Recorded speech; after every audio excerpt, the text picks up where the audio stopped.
الشیطان الرجیم بسم اللہ الحمد للہ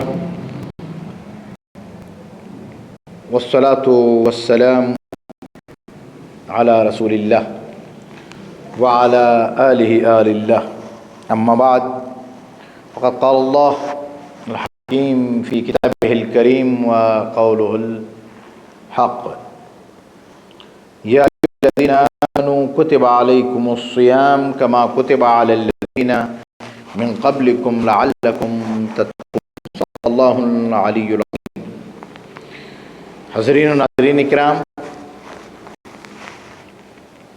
یہ اس ٹاپک کے تحت کہ ماہ مبارک رمضان ہماری ذمہ داری، تو اس ماہ رمضان مبارک میں ذمہ داریاں بنتی ہیں، ایک مسلمان انسان ہونے کے حوالے سے، ایک مسلمان ہونے کے حوالے سے، ایک مومن ہونے کے حوالے سے، اور بالخصوص اس مبارک مہینے میں ایک مومن کو کس طرح سے اپنے نفس کی تربیت کرنی چاہیے، اور کس انداز میں، جس طرح سے بعض دعاؤں میں، یعنی روزانہ کی جو دعائیں ہیں ان میں سے شاید دوسرے یا تیسرے دن کی دعا میں جو ہے کیا ہے کہ اللہم من الصائمین، یعنی بار الہ تو مجھے ان روزے داروں میں قرار دے، یعنی صرف معمولی نہیں، اس کا مطلب یہ ہے کہ میں پھر اس میں کہ اللہم اجعل صیامی صیام الصائمین، کہ میرے روزے کو ان روزے داروں کے روزے کی طرح قرار دے۔ مطلب یہ ہے کہ روزے کی بہت ساری قسمیں ہو گئی ہیں، کوئی روزہ ایک نہیں ہے، تو اس کی جو اعلیٰ مرتبہ ہے، سب سے بلند و بالا مرتبہ ہے، اس مرتبے تک پہنچنا کمال ہے اور پہنچنا ضروری بھی ہے۔ تو آئیے، تو یہ سب کچھ اٹھا رہا ہے، سب کچھ دے رہا ہے، اعمال واجبات مستحبات، یہ سب کچھ، یعنی رشتہ داری، صلہ رحمی، ایک دوسرے سے ملنا، خیریت معلوم کرنا، ایک دوسرے کی مدد کرنا، اور مدد کرو اور دوسروں کی مدد بھی لو، پورے کا پورا تقوی الہی حاصل کرنے کے لیے۔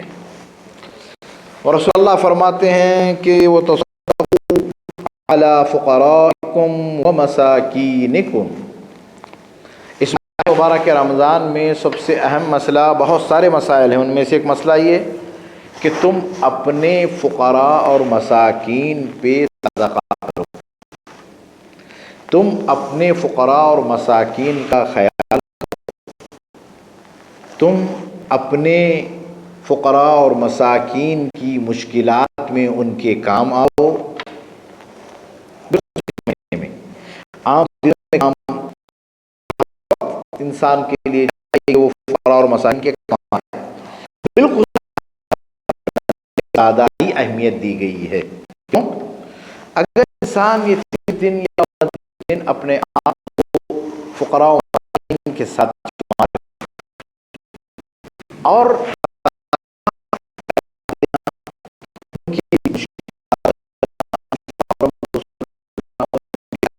اپنا اکنامک کنڈیشن خراب ہے، مسکین ہے،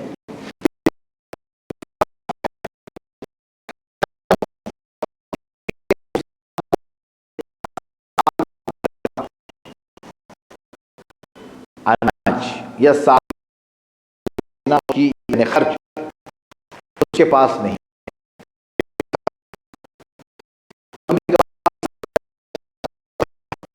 یا پھر سروس ہے کہ ہر مہینہ اس کو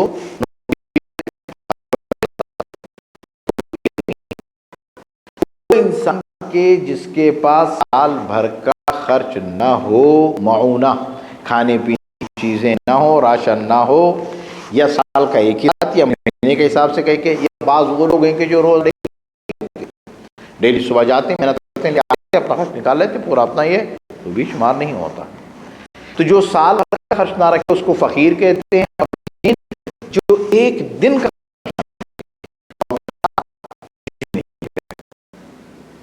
اس کو مسکین کہا جاتا ہے۔ یعنی مسکین کا مرتبہ جو ہے مسکین کی حالت فقیر سے بھی گزری ہے، جو ایک دن کا بھی اس کے پاس نہیں ہے۔ ایسے لوگوں کی ذمہ داری، ایسے لوگوں کی ذمہ داری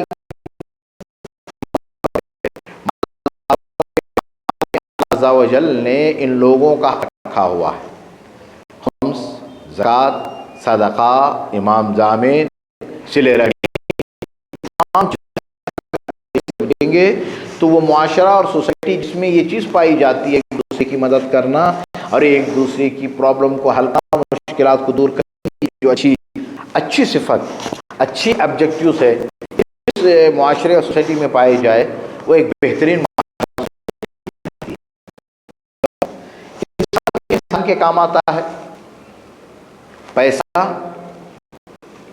پیسہ بڑھاتا نہیں ہے، یعنی ولادت نہیں ہوتی پیسے۔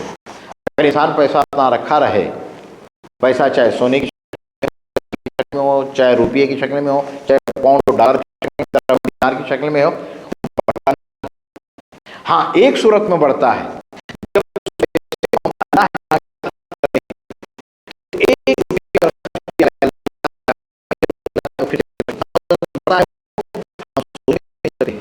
تصور بھی نہیں کر سکتے ہیں۔ مثل الذین ينفقون فی سبیل اللہ کمثل حبۃ انبتت سبع سنابل، جو لوگ اللہ کی راہ میں خرچ کرتے ہیں ان کی مثال اس ایسے ایک گیہوں کے دانے کی ہے، گیہوں کا ایک دانہ جس کو زمین میں بویا گیا تو کیا ہوا؟ بالیاں نکلی گیہوں کی، انبتت سبع سنابل، ایک گیہوں کے دانے سے 7 بالیاں، اور ہر ایک بالی میں کتنے؟ فی کل سنبلۃ 100 حبہ، اور ہر ایک بالی میں 100 گیہوں کے دانے، کتنے ہوئے؟ دنیا میں کہیں بھی چلے دنیا کا کوئی بھی جو دنیا کی حکومت، گورنمنٹ کوئی بھی ہے کہ جو 700 نہیں ڈبل دے نہیں ہو سکتا ہے، کوئی نہیں دے سکتی ہے۔ دینا دے کہ خداوند عالم کیا ہے؟ دیتا ہے۔ یہ پیسہ وہ اس کی راہ میں خرچ کریں گے تب ملتا ہے، ورنہ اگر اس کو ایسے ہی رکھا گیا تو ایسے ہی رہے گا، بڑھے گا تو نہیں، کم ہوتا رہے گا۔ تو خوش نصیب ہیں وہ لوگ جو اس پیسے کو اس کے حوالے کر دیں، تو دنیا بھر کی شے کو، تمام مخلوقات کی حفاظت کرنے والا ہے، وہ بھی پیسے کی حفاظت کرے گا۔ تو آئیے تصدقوا علی فقرائکم و مساکینکم، یہاں کے فقیر حضرات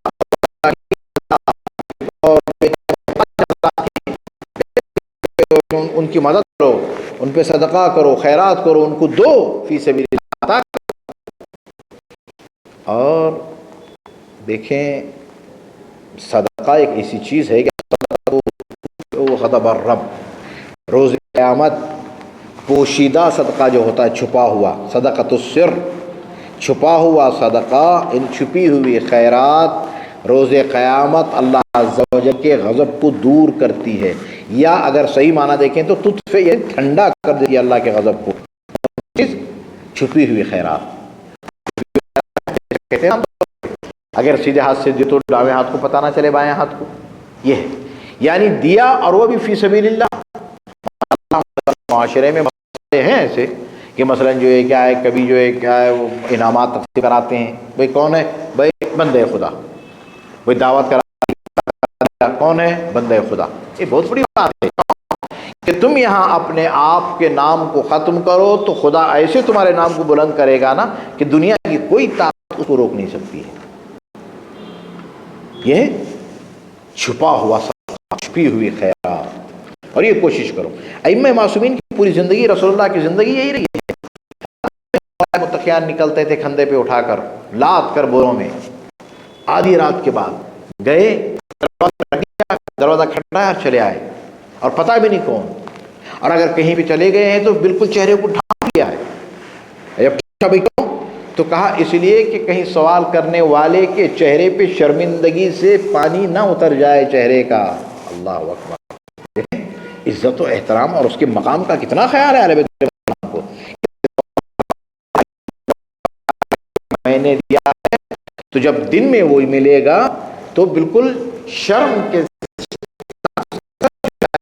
چاہتا ہوں. امام زین العابدین علیہ السلام، امام حسن، امام حسین، پوری ائمہ کی تاریخ کو دیکھ لیں کہ بالکل رات کے موقع پہ جب سب سو جاتے ہیں تب ائمہ نکلتے تھے اور فقراء و مساکین کے گھروں پہ پہنچ کر سامان رکھ دیا، کھٹکھٹا کے چلے آئے تاکہ لوگ وہ اپنی ضرورت کو پورا کر لیں. آئیں آج ایک وہ واقعہ نقل کرتے ہیں کہ جہاں پہ ایک مومن کی ضرورت کو پورا کرنے والے کا ثواب کتنا ہے. دیکھیں ہم ماہ مبارک رمضان میں ہیں، رمضان کے مہینے میں جو بھی آپ کام کریں گے نا کئی گنا، کہتا کئی گنا ثواب ملے گا. جیسے ایک آیت آپ کو یہاں پہ پڑھ رہے ہیں تو پورے قرآن ختم کرنے کا ثواب آپ نے اس مہینے میں پڑھی ہے تو عام دنوں میں 70 رکعت کا جو ثواب ہے وہ 2 رکعت نماز کا ثواب رمضان میں ملے گا. اگر آپ 1 روپیہ دے رہے ہیں اللہ کی راہ میں رمضان میں تو 70 روپیے کا ثواب عام دنوں میں دینے کا ہے. ایک مومن کی ضرورت کو پورا کرنے کا ثواب.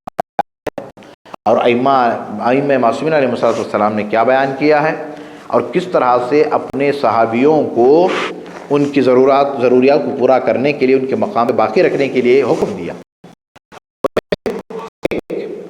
جناب علی ابن یقطین رضوان اللہ تعالی علیہ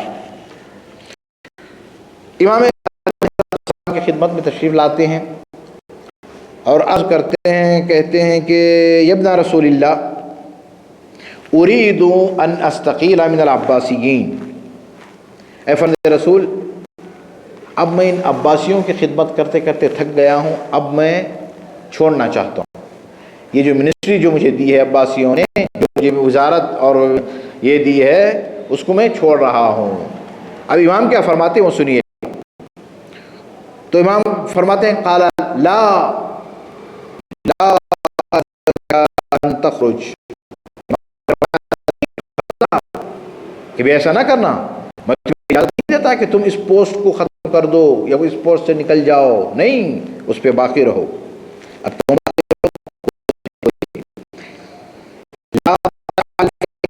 بنا انسن، اے علی ابن یقین تم ایسا نہ کرو، تم اپنی پوسٹ سے سبکدوش نہ ہو، تم اسی پر باقی رہو، وہ ذمہ داری ادا کرتے رہو، اس لیے کہ تمہارا وجود ہمارے لیے امن و امان اور انس، امن و امان و سکون کا باعث ہے.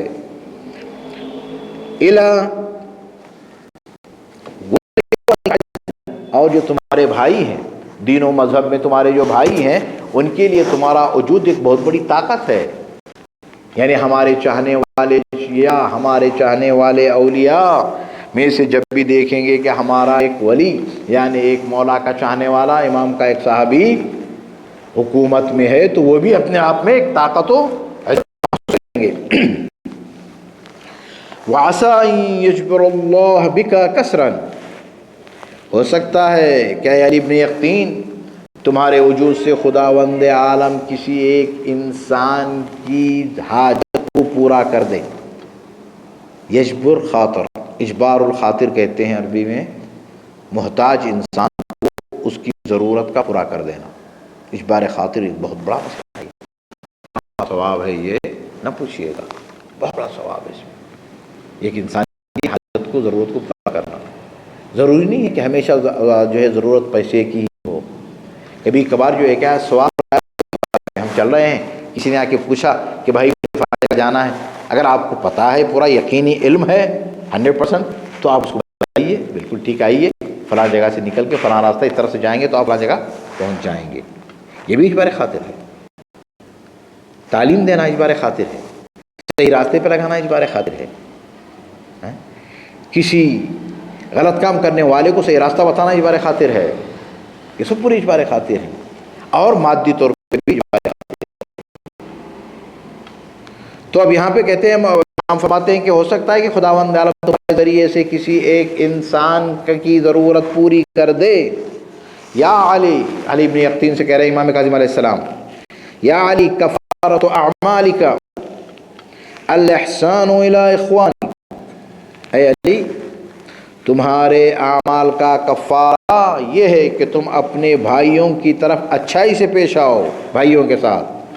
یا علی اضمن لی واحدہ اضمن لک ثلاثہ، اے علی ابن یقین تم میرے لیے ایک چیز کی ضمانت لو، میں تمہارے لیے 3 چیزوں کی ضمانت لیتا ہوں۔ اللہ، تو علی بن یقین کہتے ہیں اے فرزند رسول بتائیے وہ کیا کیا ہے؟ تو پھر امام فرماتے ہیں یہاں پہ کہ پہلی چیز تمہارے اوپر ہے کہ اللہ تلقا اولیائنا الا او ان لا تلقا احدا من اولیائنا الا قضیت له حاجتا، بس تمہاری ایک ہی ذمہ داری ہے، جب تم جس پوسٹ پہ ہو تو اس پوسٹ کے ذریعے سے، اس منسٹری اور اس مقام کے ذریعے سے، اس کرسی کے ذریعے سے تم بہت کچھ کر سکتے ہو، اگر تم نے آنے والوں میں سے کسی ایک کی ضرورت کو پورا کر دیا، ایک چیز کیا کروں گا؟ اضمنو لک ثلاثا، میں تمہارے لیے 3 چیزوں کی ضمانت لوں گا۔ کیا ہے؟ پہلا سنیں، وانا اضمن لک ثلاثا قال ہاتھ، پھر تو علی بن یقین کہتے ہیں یا رسول، اے فرزند رسول بتائیے وہ کیا ہے چیزیں جس کی ضمانت آپ لے رہے ہیں؟ تو پہلی چیز مولا فرماتے ہیں، اس نے پوچھا تو امام نے کہا وَأَمِّنُ لَكَ أَن لَا يَضُلُّكَ سَقْفُ سِجْنٍ أَبَدًا، اے علی بن یقین میں ضمانت کرتا ہوں تمہاری کہ جب تم اسی اپنے بھائیوں میں سے کسی ایک کی ضرورت کو پورا کرو گے نا، تو میں تمہارے لیے 3 چیزوں کی ضمانت۔ پہلی چیز کیا ہے کہ خداوند عالم کبھی تمہیں کسی جیل کے نیچے نہیں رکھے گا، یعنی تم اسیر نہیں کیے جاؤ گے، اس کی ضمانت میں لیتا ہوں۔ جس کی ضمانت امام معصوم لے، کیا وہ جا سکتا ہے؟ نہیں جا سکتا عزیزان گرامی، پہلی۔ اور دوسرا سنیں، لا ینالک حد سیف ابدا، اور دوسری چیز یہ ہے کہ میں ضمانت دیتا ہوں کہ کبھی تلوار تمہاری گردن تک نہیں پہنچے گی، یعنی تم قتل نہیں کیے جاؤ گے۔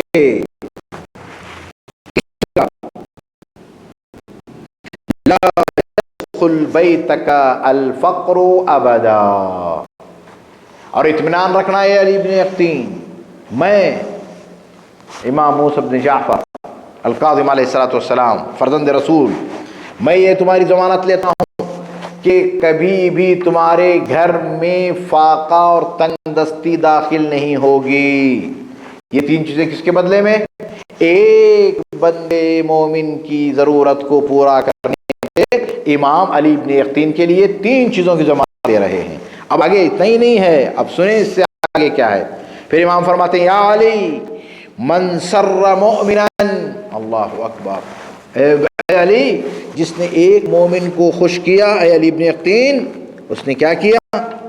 فباللہ بدا، یعنی يدخل السرور بدا، یعنی من سر مؤمنا فقد سر اللہ، جس نے ایک مومن کو خوش کیا ہے اس نے گویا اللہ سے شروع کیا، یعنی گویا اس نے سب سے پہلے اللہ کو خوش کیا ہے، پھر اس کے بعد وہ بالنبی ثنا، اور دوسرے شخص کون ہے جس کو اس نے خوش کیا ہے؟ رسول اللہ، یعنی سر رسول اللہ، وبنا ثلث، اور تیسرے جس کو اس نے خوش کیا کون ہے وہ؟ یعنی يدخل السرور علینا، تیسرا ہم اہل بیت کو حاجت کو پورا کیا۔ عزیزان محترم، اے روزے داران، اے برادران عزیز، بزرگان، جوانان، اے بچوں، میری مائیں بہنیں، جس بندے مومن کی ضرورت کو پورا کیا، جو بھی ہو وہ ضرورت ضروری نہیں ہے کہ مادی اعتبار سے جو پیسہ ہی ہو، پیسہ بھی ہو سکتا ہے، علم بھی ہو سکتا ہے، اور جو ہے کیا مشکلات کو اس کو جو حل بھی کیا کرنا، تمام چیزیں، یعنی اس کی ایک مدعی مومن کی ضرورت کو پورا کرنے والا امام موسیٰ کاظم علیہ السلام 3 چیزیں پہلی، پھر اس کے بعد اللہ کو خوش کیا، پھر اس کے بعد دوسرے رسول اللہ کو خوش کیا، پھر تیسرے اہل بیت علیہ السلام کو اس نے خوش کیا۔ اب یہاں سے آگے جی، الا تريد ان تسروا سلام اللہ علیہ، اب یہاں پہ کیا ہم میں سے کوئی ایسا آدمی ہے کہ جو امام موسیٰ کاظم کے دل میں خوشی نہ داخل کرے، یعنی امام کو جو خوش نہ کر سکے؟ کیوں نہیں، ہم میں کا ہر ایک چاہنے والا ائمہ معصومین علیہ الصلوۃ والسلام کا جانے والا علی بن ابی طالب کا شیعہ ہمیشہ یہ کوشش کرتا ہے کہ اہل بیت علیہ السلام ہم سے خوش ہوں، ہم سے ناراض نہ ہوں۔ آئیں آج ہم عہد کرتے ہیں رمضان کی آج کی اس تاریخ میں، اور روزے کی حالت میں یہ عہد کرتے ہوئے چلتے ہیں، اس مبارک ایام مبارکہ کریں گے خدا سے، رسول سے، ائمہ معصومین سے، کہ ہم پوری یہ کوشش کریں گے، اے ائمہ معصومین، اے رسول اللہ، اے ائمہ معصومین، اے ہمارے امام، اے امام عہد کرتے ہیں اور وعدہ کرتے ہیں کہ ہم پوری یہ کوشش کریں گے کہ جو بھی صاحب حاجت ہے، اگر ہمارے استطاعت اور کیپیسٹی میں ہے تو ہم اس کی حاجت کو ضرور پورا کریں گے۔ السلام علیکم ورحمۃ اللہ تعالی وبرکاتہ۔